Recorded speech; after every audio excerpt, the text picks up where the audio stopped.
SIR প্রক্রিয়ার প্রথম দিন থেকেই বিরোধিতা করে এসেছে তৃণমূল। নির্বাচন কমিশনকে চিঠি লিখে এই প্রক্রিয়া স্থগিত করার আর্জিও জানিয়েছিলেন তৃণমূল সুপ্রিমো মমতা বন্দ্যোপাধ্যায়।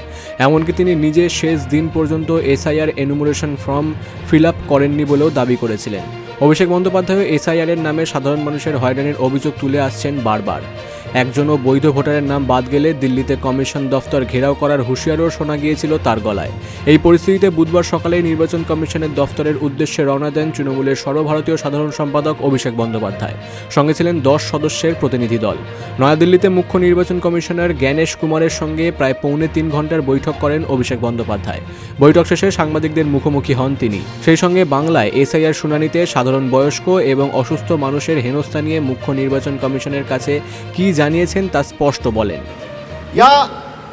दिव्यांग जो लोग हैं, पर्सन विद डिसेबिलिटीज, जिसको मूव करने में दिक्कत है, व्हील चेयर में बैठते हैं, इन लोगों को इस हियरिंग प्रोसेस में बुलाकर हैरेस ना किया जाए।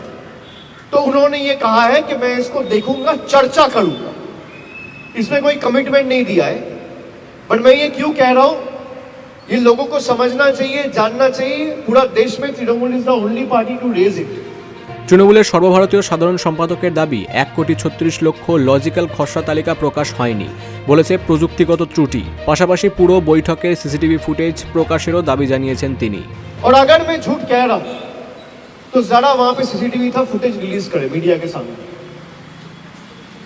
भाई हमारे पास तो कैमरा नहीं थे, गया इलेक्शन कमीशन का प्रीमाइस में, हर जगह सीसीटीवी है, चेक करके अंदर गए।